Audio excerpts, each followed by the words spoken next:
Thank you for setting up this space. I think it's a crucial space, especially today more than ever, as Total once again records massive profits on the backs of normal citizens and normal human beings across the world. As you know, if you've been checking out the news, the climate crisis or the symptoms of the climate crisis are getting more and more dire. We're seeing communities struggling to just literally just live, with massive fires in Canada, to floods in Ghana, to droughts in parts of northern Kenya, etc., etc. Yet the fossil fuel industry still has the best marketing strategy, because no matter what bad press that climate change is here and now, somehow they are invincible and are able to still manage massive profits. So a couple of months back, during the Q1 profits for Total, we realized that as a massive war in the Middle East was happening, Total and fossil fuel companies in different countries were still wreaking massive profits in the midst of a war that was affecting the whole world. And we saw that this showcased so the out-of-pocket report that we worked on really showed how climate the climate change, but also just the cost of fossil fuels is trickling down to normal citizens. It was showing up in three ways. So one, the cost of fossil fuels was showing up in household pockets through taxes. So as governments are trying to cut, to subsidize the cost of fossil fuels and giving fossil fuel companies tax breaks, the normal human being or the normal citizen was incurring massive tax break that fossil fuels were experiencing. Secondly, we were also experiencing massive hikes in utility bills and retail prices. If you are in Kenya, you realize the price of milk was high, the price of bread was high, the price of just simple things that were accessible before went quite high. Yet fossil fuel companies were still experiencing subsidies and could set the price as high as they'd like to. Thirdly, obviously, the damage on climate. As we continue to exploit fossil fuels, we will continue to exacerbate the impacts of climate change, and hence we'll see more droughts, more extreme heat, etc., etc. So this report really broke it down to us that it's not really about how much, but just how easy it is that fossil fuels can still run on the myth that they are the cheap fuel, right? Yet actually it's cheap for them, but it's expensive for the rest of us, the 99% that actually occupy this earth. So we looked at it deeper and tried to also pin down in terms of what about the impacts of it on the ground in East Africa. So we noticed that countries like Kenya, Uganda, Rwanda, some of East African countries, a big chunk of East African countries, most of these countries are net oil importers, meaning we do not produce our own oil and buy it outside. So meaning we are consumers of fossil fuels and oil, hence the biggest market for fossil fuel companies. And that puts us in a very, how do they say it, a weak position where we are the most affected whenever there are oil hikes, or global price shocks that are happening across oil, etc. And most of our industries, the small industries that really matters in our communities, from the transport industry to food sector to farming, are mostly affected due to high fossil fuel prices. So then I guess the question then comes to, so what do we do to really counter this? And I know most of the other speakers will touch on this, especially the community reps that are here, and some of the other speakers, and especially Zaki, who's the coordinator of the Stop Hiccup campaign. But as communities, when we looked at the report, we realized that this Q2, they made massive profits again, and nothing has changed over the few months since April, and we're now in July.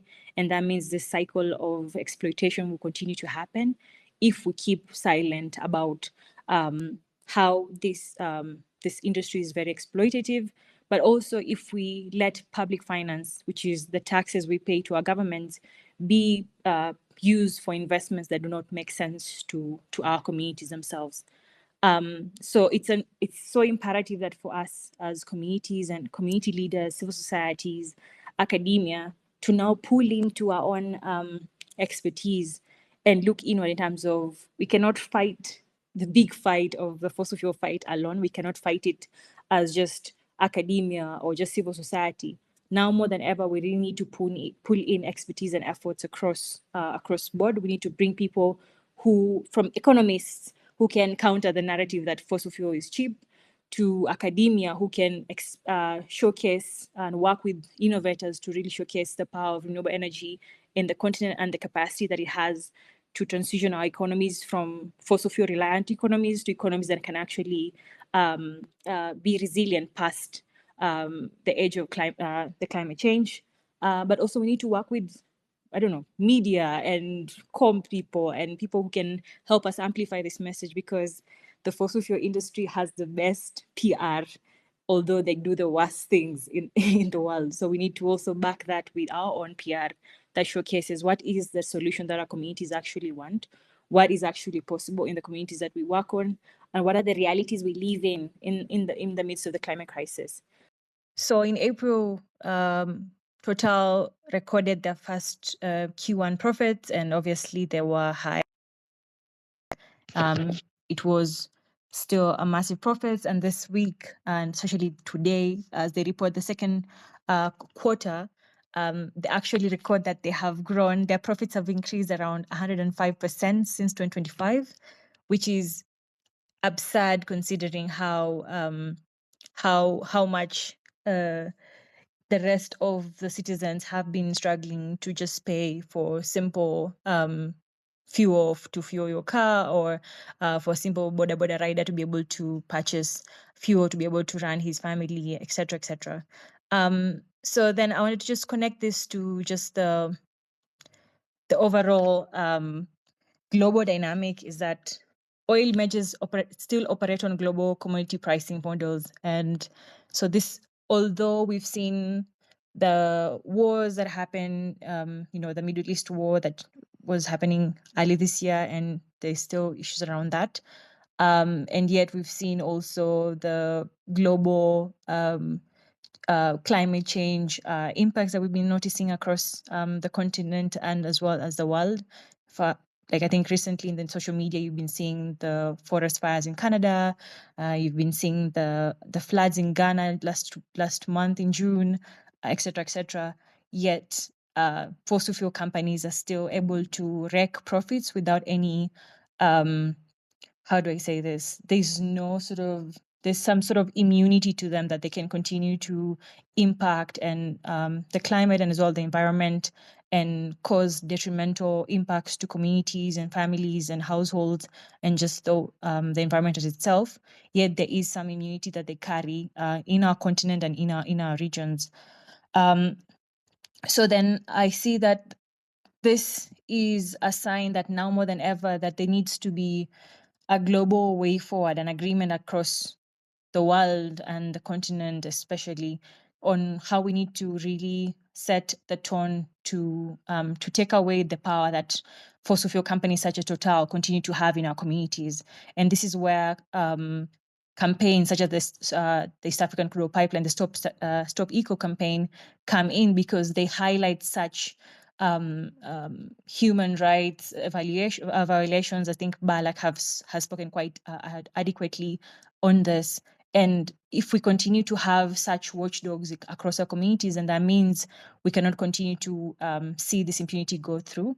But unfortunately, it feels sometimes that this work is still heavy and there's still a lot of work to be done, because if you're noticing right now in Kenya, with the recent oil refinery that's coming in Lamu, after Lamu just won against a coal-fired power plant, there's this massive appetite for fossil fuels, massive appetite for oil,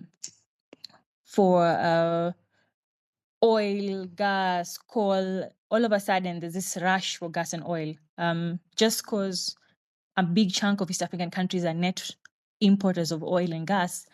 doesn't mean now for us, it means we need to now constantly still feel like we need to rely on fossil fuels as the next best option.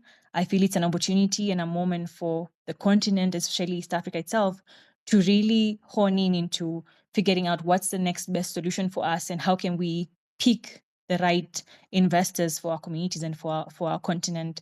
And for the investors that have already been accepted and the communities that are already struggling, how can we make sure that there are reparations to those communities so that we cannot let such companies as Total and the rest to continue to exploit our communities, take dignity out of communities without having any consequences to that. So that's mostly what I wanted to just wrap up with. And I want to pass it back to you, Abid. Thanks.